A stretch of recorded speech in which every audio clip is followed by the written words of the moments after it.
जय जय रघुवीर समर्थ। प्रभाते मनी राम चिंतित जावा, पुढे वैखरी राम आधी वदावा। सदाचार हा थोर सांडून येतो, जनी तोचितो मानवी धन्य होतो। जय जय रघुवीर समर्थ। श्रोता वक्ता श्रीराम समर्थ। जय जय रघुवीर समर्थ।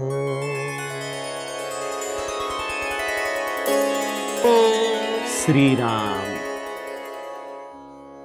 आपल्या सर्वांच्या हृदयस्थ वसणाऱ्या आत्मारामास साष्टांग प्रणिपात करून मनोबोध एक अंतरयात्रा हा श्री समर्थ रामदास स्वामींच्या मनाच्या श्लोकाचा जो आपण चिंतनात्मक मागोवा घेत आहोत सज्जन हो, त्यामधील आजचा हा श्लोक क्रमांक 3।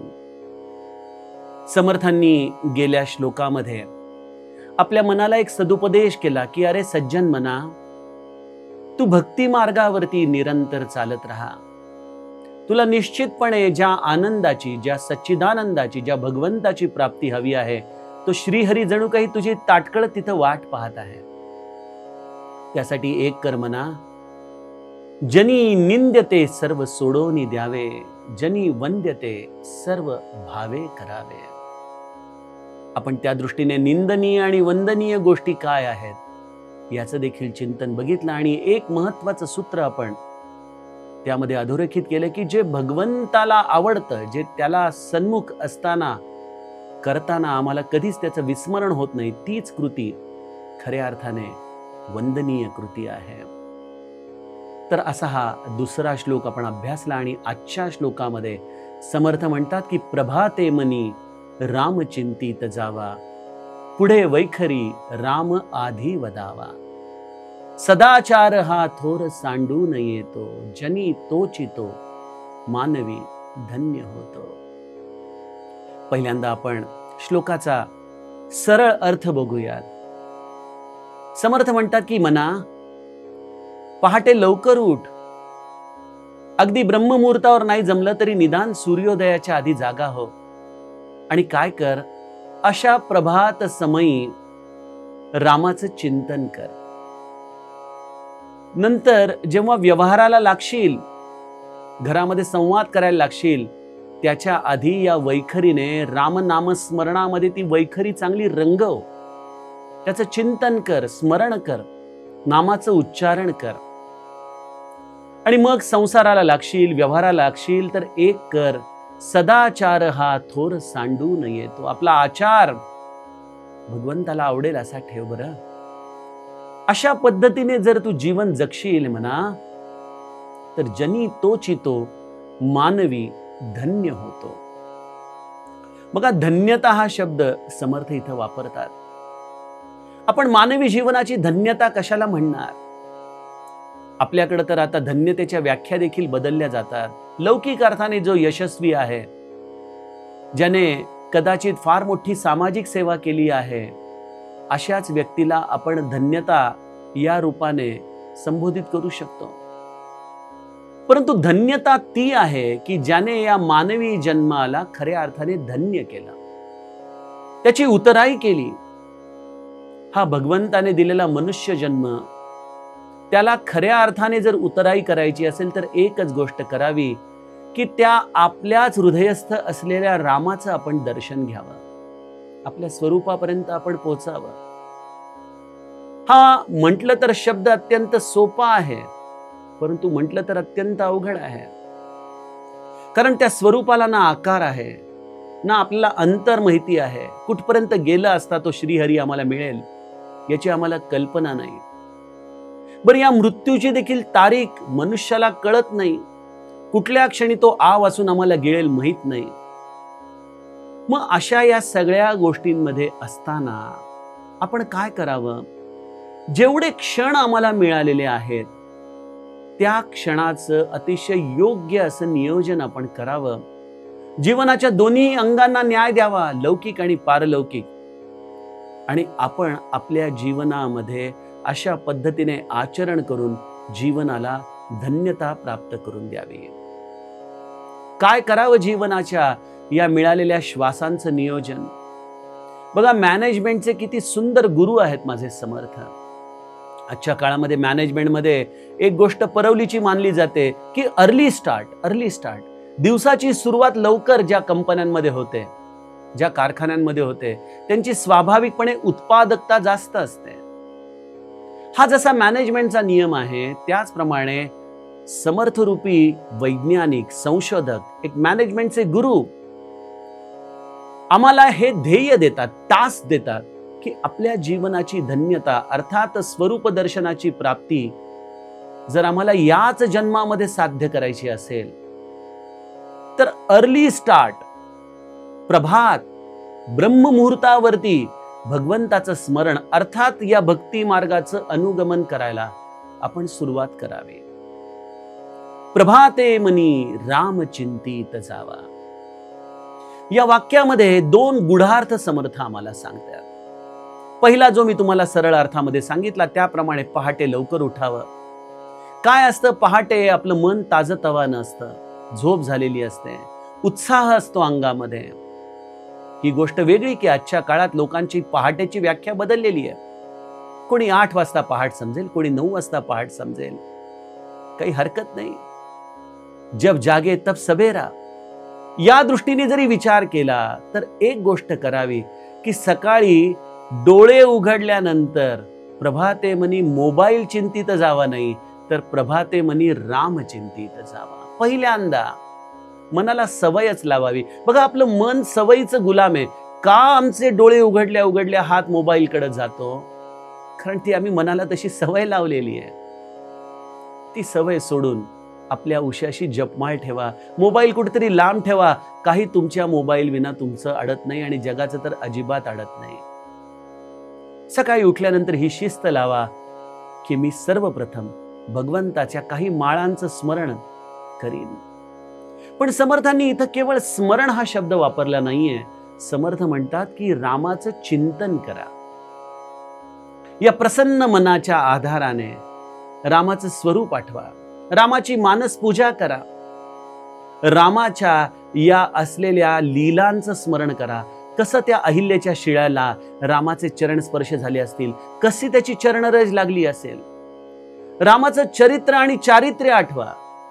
कसा माझा राम दया सिंधू होता, कसा तो आपल्या वडिलांशी बोलायचा, कसा तो मर्यादा पुरुषोत्तम आपल्या बंधूंवर स्नेह करायचा, कशा पद्धतीने तो अयोध्यावासियांशी बोलत असेल. अशा या माझ्या रामाचं चिंतन हे सर्व दृष्टीने आपण करत जावं. काय होतं, प्रभात समयी केलेलं चिंतन हे दिवसभर आम्हाला व्यापून उरतं. म्हणून आपण अनेकदा म्हणतो ना, अरे बाबा सकाळी सकाळी हा विषय काढू नका. का असं म्हणतो? कारण सकाळी त्या विषयाचं चिंतन केलं तर दिवस आमचा त्याच विचाराने भरून जातो. ही व्यावहारिकता आम्हाला माहिती आहे.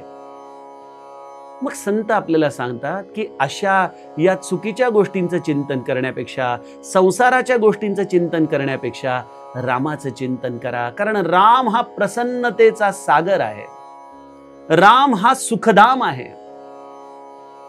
त्यामुळे तुम्हाला जर तुमचा दिवस आनंदमय, प्रसन्नतेमध्ये सुखमय जावासा वाटत असेल तर प्रभात काळी एकतर ब्रह्ममुहूर्तावरती उठायची सवय करा. ती होत नसेल तर निदान सूर्योदयाच्या आधी उठायची सवय करा. आणि तेही होत नसेल तर आज तुम्ही ज्या वेळेला उठता त्यावेळेला उठल्यानंतर भगवंताच्या स्मरणाची सवय या मनाला लावून टाका. हा त्याचा पहिला सरळ अर्थ आहे. दुसरा एक थोडासा गुढार्थ असा आहे की प्रभात ही केवळ एक वेळ नाही, एक केवळ संधिकाळ नाहीये, रात्र आणि दिवसाला जोडणाराच तो एक क्षण नाहीये. ज्या दिवशी माझे पावलं भक्ती मार्गाकडे वळतील, मला वाटेल की खरंच ज्या सुखाचा मी शोध घेतोय ते सुख या भगवंताच्या स्मरणामध्ये आहे आणि ते स्मरण मी करावं ही मनामध्ये उत्कट इच्छा जेव्हा निर्माण होईल ना, समजा तो तुमच्या जीवनाचा प्रभात समय आहे. समजा आता अज्ञानाचा अंधकार आता ओसरू लागलेला आहे. ही झुंज मुंजचा वेळचा काळोख जरी कितीही घनदाट असला तरी नक्की एक विश्वास बाळगा की आज तुम्हाला राम नाम घ्यावंसं वाटतंय. हीच तुमच्या जीवनाची प्रभाताची अतिशय मंगलमय वेळ आहे, घटिका आहे. त्यामुळे प्रभात या शब्दाचे अनेक सुंदर सुंदर अर्थ गुरुकृपेने माझ्या हृदयामध्ये तुम्हाला सांगण्यासाठी या शब्दांच्या आधाराने धावत आहे. क्रियेच्या आधाराने सकाळी लवकर उठून भगवंताचं चिंतन करणं हा त्याच्यामधला कृतीचा आधार. आणि ज्या दिवशी आयुष्याच्या टप्प्यावर वाटेल की आजपर्यंतचं आयुष्य व्यर्थ गेलं, खरंच राम भजनाला आपण लागावं, ही तुमच्या जीवनाची प्रभात घटिका आहे. आणि मग या प्रभात समयी रामाचं चिंतन करत असताना पुढे वैखरी राम आधी वदावा.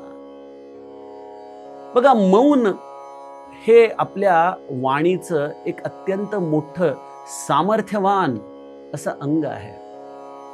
पण जशी माऊली हरिपाठामध्ये म्हणते की अनंत वाचाळ बरळती बरळ त्या कैचा दयाळ पावे हरी, त्याप्रमाणे आम्ही सकाळी उठल्यापासून अगदी वैखरीने नाही बडबडलो तर मध्यमेने तर बडबडायला लागतोच. काय चाललंय बाबा जगामध्ये, काय आलंय व्हॉट्सअपवर, काय न्यूज आहेत, काय लेटेस्ट आहे, हे विचारचक्र आमचं सुरू होतच. संसार आमचा हा कधी सुटतच नाही. बघा, समर्थ म्हणतात की रामाचं चिंतन करा, प्रभाते मनी त्याच्या गुणांचं चिंतन करा आणि वाणीने वैखरीने रामाचं नाम त्याचं उच्चारण करायला सुरुवात करा. पुढे वैखरी राम आधी वदावा. काय वैखरीने नामस्मरण हा भाग सर्व संतांनी एकमुखाने सांगितला. जर माऊलीला केवळ मनातल्या मनात आतमध्येच राम नामस्मरण अभिप्रेत असतं तर त्यांनी हरिमुखे म्हणा, हरिमुखे म्हणा, पुण्याची गणना कोण करी हे कधी सांगितलं नसतं. मुखाने उच्चारण करायला सांगितलंय हरीचं.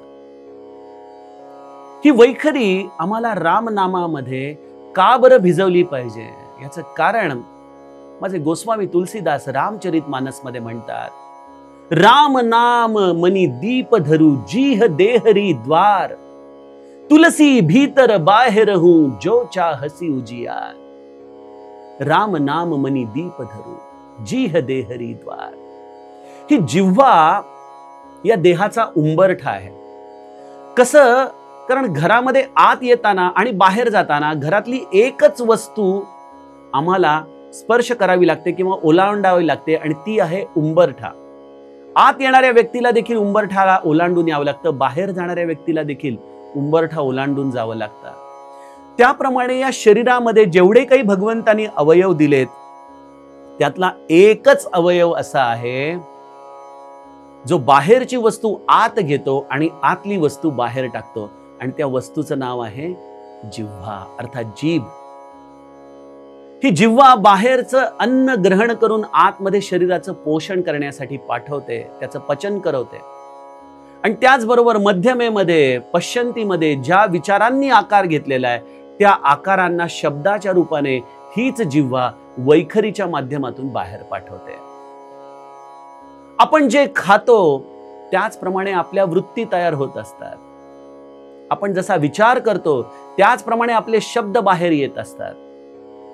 मग त्यासाठी रामाचं चिंतन आपण आतमध्ये घ्यावं आणि या रामाचं चिंतन केलं की जिव्हेच्या आधाराने निरंतर रामाचंच नाम या जिव्हेवरती येऊ लागतं आणि यांनी कोणाचंही नुकसान होत नाही. गोस्वामीजी म्हणतात, जीह देहरी द्वार, तुलसी भीतर बाहेर हूं जो चाहसी उजियार. या राम नामाचं जर आपण निरंतर या जिभेच्या आधाराने उच्चारण केलं तर तुमचं काहीही नुकसान होणार नाही. समर्थ आपल्याला आश्वासित करतात, गोस्वामीजी म्हणतात की तुमच्या दोन्हीही अंगांना हे राम नामस्मरण उजळून टाकेल. कसं? दोन अंग काय आहेत? जसा उंबरठ्यावरती लावलेला दिवा अंगणामध्येही प्रकाश देतो आणि घरामध्येही प्रकाश देतो, त्याप्रमाणे राम नाम घेणाऱ्या व्यक्तीच्या जिव्हेवरती त्याला लौकिकामध्ये देखील प्रकाश आणि पारलौकिकामध्ये देखील प्रकाश प्राप्त होतो. आतमध्ये देखील प्रकाश पडतो, बाहेर देखील प्रकाश पडतो. कारण राम नाम मणी दीप धरू, हा मणी आहे. या मण्याचा प्रकाश आत बाहेर पडतो. बघा, ग्रामीण भागामध्ये, जुन्या काळी शहरामध्ये देखील आपल्या मराठी बांधवांची एक चांगली सवय होती, जी आम्ही या हॅलो मध्ये विसरून गेलो. हॅलो, व्हॉट्सअप ही आजच्या काळातला परवलीचा शब्द झालाय, पण आमचे जुनी लोक प्रत्येक वेळेला भेटले की दोन्ही हात जोडून राम राम राम राम म्हणायचे. किती छान होतं, गोड होतं. राम राम राम राम. भेटल्यानंतर व्यक्तीचं अभिवादन राम राम या उच्चाराने करताना एक मायेचा ओलावा यायचा, एक स्नेहबंध जुळायचा. अनेकदा ज्या व्यक्तीशी व्यवहार करायचा आहे त्या व्यक्तीशी जवळीक निर्माण व्हायची, जी जवळीक हॅलो मध्ये येत नाही, शेक हँड मध्ये येत नाही, ती या रामराम मध्ये येत होती आमची. आणि जेव्हा आपण अशा पद्धतीने राम राम या शब्दाच्या आधाराने व्यावहारिक नातं जोडायचो, बऱ्याचदा सज्जनो, आम्हाला या राम राम शब्दाच्या आधाराने व्यवसायातही यश मिळायचंच ना, होय की नाही? आणि या निमित्ताने जे राम राम राम राम स्मरण होतंय, हा वैखरीला जो व्यवहार करण्याच्या आधारे आम्ही छंद लावलाय राम म्हणायचा, त्याने आमच्या पारलौकिकाचा देखील शोध चालूच आहे. कारण या भक्ती मार्गावरती गेलं असता श्रीहरी प्राप्त होतो. त्याचं स्मरण हाच तो भक्ती मार्ग आहे. हे रामनाम स्मरण म्हणजे ऍक्सिलेटर आहे. तुम्ही ऍक्सिलेटरवर पाय ठेवता, गाडी पुढे जाऊ लागते श्रीहरीच्या दिशेने. त्यामुळे पुढे वैखरी राम आधी वदावा हा केवळ संतांचा भावविलास नाही, हा कल्पना विलास नाही, हे एक व्यावहारिक सत्य आहे. प्रत्येक कृती करताना रामाला विदित करून ती कृती करावी. प्रत्येक कृतीचं फळ मिळाल्यानंतर तो रामाचा प्रसाद म्हणून ग्रहण करावा. हे देखील पुढे वैखरी राम आधी वदावा या कृतीचं एक सुंदर दर्शन आहे. हा कर्मयोग आहे जो भगवंताने अर्जुनाला सांगितलेला आहे. त्यामुळे प्रत्येक ठिकाणी रामाचं स्मरण हा या भक्तीचा प्राण आपण आपल्या जीवनामध्ये सांभाळावा. आणि समर्थ याला एक आणखीन तिसऱ्या गोष्टीचं आपल्याला जोड द्यायला सांगतात की सदाचार हा थोर सांडू नये तो. आपलं आचरण, आपला व्यवहार हा रामाला धरून असावा. निरंतर रामाचं स्मरण असावं.